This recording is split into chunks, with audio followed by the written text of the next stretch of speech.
আজকে আমরা এসেছি হাওয়াখানায়। সে সময় নাট্য গবেষক কাজী শাহেদ হোসেন দুলাল সাথেই ছিল। 26তম বিবাহবার্ষিকী ছিল। জীবনে কি করেছি কি করিনি, তারপর থিয়েটারটা কতদিন বাড়ানো যায় ছিল। সে তুহিন ভাই হঠাৎ করে আমাদের মোবাইল ধরাটা বন্ধ করে দিয়েছিল। শাহেদ হোসেন দুলাল খুব আগোছালা মানুষ ছিলেন, কোনো কিছু গুছিয়ে কাজ করতেন না, কিন্তু তারপরে তার দায়িত্ব কর্তব্য ছিল অনেক।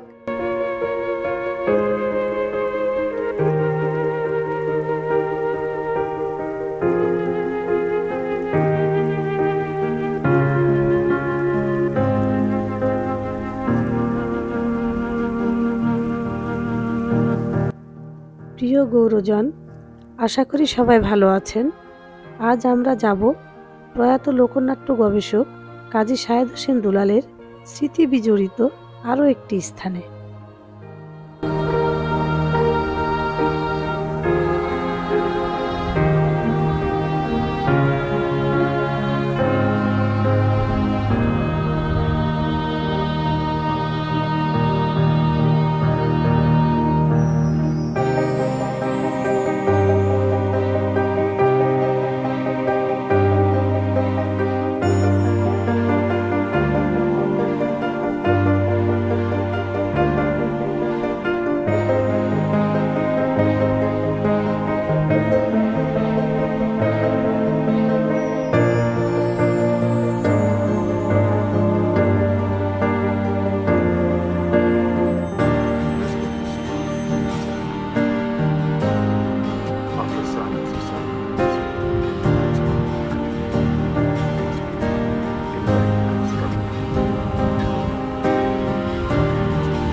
আজ আমরা এসেছি তারাপুর হাওয়াখানাতে। তারাপুর হাওয়াখানার অবস্থান পুঠিয়া উপজেলাধীন 1 নং পুঠিয়া ইউনিয়নের অন্তর্গত তারাপুর গ্রামে। এখানে রয়েছে প্রয়াত লোকনাট্য গবেষক কাজী শাহেদ হোসেন দুলালের কিছু স্মৃতি, সেগুলো আজ আপনাদের শোনাবো। আমাদের সঙ্গেই থাকুন।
এসেছি হাওয়াখানায়। এখানে অবশ্য আমি আজকে দিয়ে আমার 2 দিন হবে। এর আগে আমি একবার এসেছিলাম এখানে। সে সময় নাট্য গবেষক কাজী শাহেদ হোসেন দুলাল সাথেই ছিল।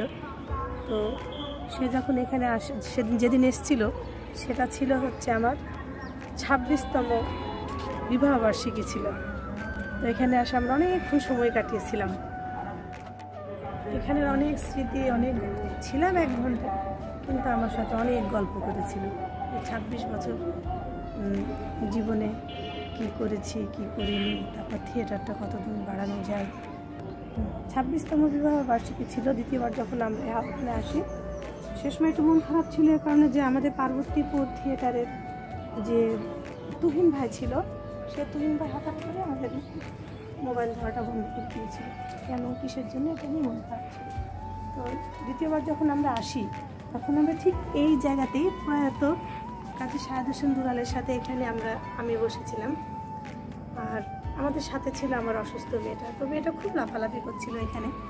লাফালাফি করার সময় এই হাওয়াখানার দায়িত্বে ছিল তখন সুশান্ত বলে একটা ছেলে, মানে আমাদের থিয়েটারের মেকআপ ম্যান প্রভাত কুমার, তার ছেলে। তো এখানে আজকে আসার পরে খুব তার কথা মনে পড়ছে, তাদের কথা মনে পড়ছে, সবার কথাই মনে পড়ছে। আজকে আমি আপনাদেরকে এখানে বসে আর কিছু গল্প শোনাবো।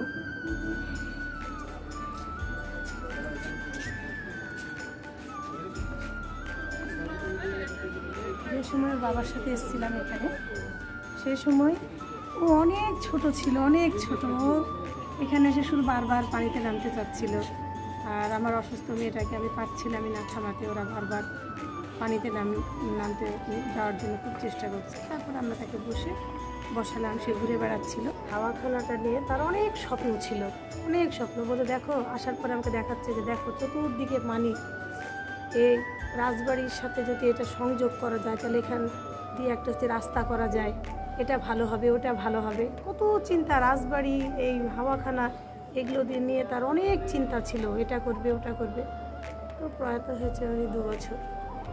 2 বছরে আজকে আমার মনে হলো যে আজকে হাওয়াখানাতেই যাই, সবার সাথে কিছু গল্প শেয়ার করি।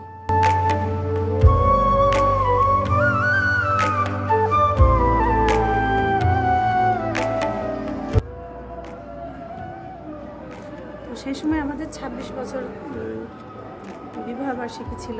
এখানে আসার পর সে জিজ্ঞেস করছে যে 26 বছরে পাওয়া না পাওয়ার অনেক গল্প করেছিল। তো রাজবাড়িতে ইত্যাদি হয়েছিল। ইত্যাদি পরিচালনা করেছিলেন হানিফ সংকেত দাদা। এটা সবাই হানিফ সংকেত দাদাকে হয়তো আপনারা চিনেন। তো দাদা যখন আসলো, দাদা ইত্যাদিতে তাকে নিয়ে অনেক কথাই হয়েছিল। তো যখন আমাকে জিজ্ঞেস করলো ইত্যাদিতে হানিফ সংকেত দাদা চলে যাচ্ছিল, সে সময় বলেছিল যে পুঠিয়ার এখন পরেশচন্দ্র নারায়ণ নাই, কিন্তু আমার কাছে মনে হচ্ছে পুঠিয়ার রাজা এখন দুলাল ভাই। পুঠিয়ার রাজা দুলাল ভাই হলে পুঠিয়ার রানীকে, তো পুঠিয়ার রানী এখনো জন্মায়নি, তার মানে তখন তার আমি যোগ্য হয়ে উঠেছিলাম না। তো পুঠিয়ার রাজা বলে এটা নিয়ে আমরা খুব হাসাহাসি করতাম। আসলে কাজী শাহেদ হোসেন দুলাল খুব আগোছালা মানুষ ছিলেন, কোনো কিছু গুছিয়ে কাজ করতেন না, কিন্তু তারপরে তার দায়িত্ব কর্তব্য ছিল অনেক। কোনো এত আগোছালার মধ্যেও সে কোনো কিছু দায়িত্ব কর্তব্যে কখনো তাকে অবহেলা করতে আমি দেখিনি। বিশেষ করে সংসার জীবনে সে কোনো কিছুরই দায়িত্ব আমি দেখিনি যে এইটাতে তার দায়িত্ব বা কর্তব্য যে কোনো কিছু কম করে। আমরা প্রতিদিন কি খাবো, কি বাজার করতে হবে, কি নিতে হবে, 1 কেজি সয়াবিন তেলের দাম কত, নাটক করে বাইরে জীবনে থেকে আগোছাল হয়েও তার এই কথাটা সবসময় সে ভাবত। সে খেতে খুব পছন্দ করত, এই জন্য সে খুব ভালো ভালো সবসময় খাবার কিনে নিয়ে আসতো। আর আমি সবসময় তাকে রান্না করে খাইয়েছি, কোনোদিন কোনো কাজে আমি তাকে অবহেলাও করি। সে যদি রাত্রি 12টার সময় বলেছে যে আমি গরুর মাংস খাবো, আমি সেই মাংসটা রান্না করে তাকে খাইয়েছি। আর সাংগঠনিক কাজে সামনে না গেলেও তার পেছনে আমি সবসময় তাকে সাহায্য করেছি। প্রতিটা কাজে, তার লোকনাট্য উৎসবের কাজগুলোতে, তার নাটকের পালার জন্য সে বাইরে গেলে তাকে যে সকল সুবিধাগুলো করে দিত, আমি সবগুলো তার পাশে থেকে সবগুলো করে দিতাম। সবসময় তার জন্য একটা ব্যাগ সাজিয়ে রাখতাম আমি। সেটা হচ্ছে একটা পাঞ্জাবি, একটা পায়জামা, একটা গামছা দিয়ে রাখতাম। উদ্দেশ্যহীনভাবে কখন বের হয়ে চলে যেত, হঠাৎ করে এসে বলতো যে এখানে যাবো, কাল ওখানে যাবো, পরশুদিন ওখানে যাবো, ওইভাবে রেডি থাকতো। তার কোনো কাজে কোনো বাধা ছিল না, আমার দিক থেকে তো কোনো বাধা ছিল না। দেখে সে থিয়েটারের প্রতিটি কাজ সে সুন্দরভাবে করতো। আর যেখানে যেত আমাদের কি লাগবে, আমাদের কোন জিনিসটা প্রয়োজন, সন্তানের কোন জিনিসটা প্রয়োজন, সে সবসময় আমাদের কথাই ভেবেছে, আমাদের জন্যই করেছে। আর সংসার জীবনটাই সে কখন আমার হাজব্যান্ড ছিল না, সে বন্ধুর মতো আমাদের সাথে ব্যবহার করতো, হাজব্যান্ডকে বুঝিনি। আর সে সবসময় বলতো যে বাড়িতে আসলে 26 বছর জীবনে তখন সবসময় দেখেছি, আর আমি তো তার সাথে 30 বছর সংসার করার পরে 31 বছর সে তো চলেই গেল। তো তখন থেকে আমরা কখনোই কোনোদিন হাজব্যান্ড ওয়াইফ হিসাবে আমরা কখনো সংসার করিনি। আমরা যা করেছি মূলত আমরা বন্ধু, আমাদের বাড়ির সবাই বন্ধু, এবং 3 মেয়েও ছিল তার বন্ধু। আজ এই পর্যন্তই, আবার দেখা হবে প্রয়াত কাজী শাহাদ হোসেন দুলালের স্মৃতি বিজড়িত কোনো এক স্থানে।